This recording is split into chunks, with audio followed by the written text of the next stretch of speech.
It's Friday, so it's time for our agile, not so agile episode of the Daily Stand Up Podcast. And today I want to tell you the story of the February blanket. Every February, in the little mountain town of Silver Hollow, winter wrapped everything in silence. The trees stood bare, the sky hung gray, and people rushed from their cars to their front doors, shoulders hunched against the cold. But one February, a woman named May decided she was tired of waiting for spring to make things warm again.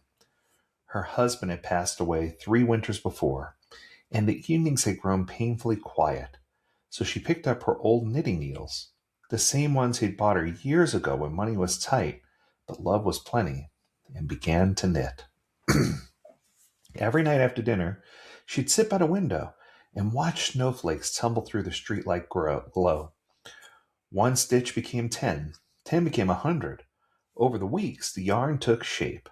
A thick, colorful blanket, big enough for a stranger to wrap up in. When it was finished, she folded it neatly, wrote a small note. If you're cold, please take this. If you're lonely, you're not alone. And left the blanket with a note on a park bench downtown. The next morning, sure enough, the blanket was gone. May smiled, imagining someone out there a little warmer because of her. That night, she cast her eyes and started on a new blanket.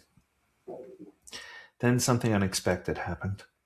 A teenage girl at a local coffee shop saw May's note shared online.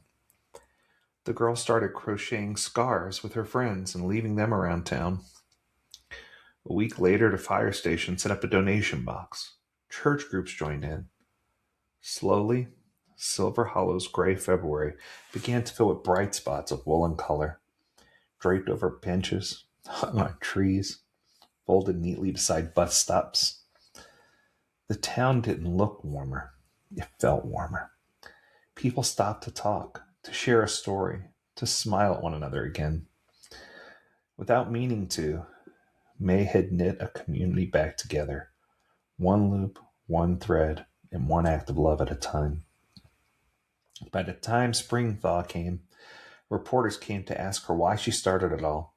She simply said, because hearts need warmth long before the weather does.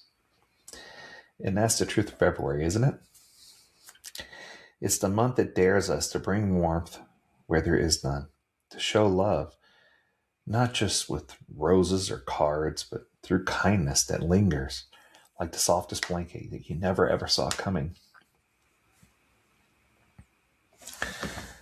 This month is symbolic for many reasons. And while love should be cherished, this month is also a time where we can help people realize and recognize their worth.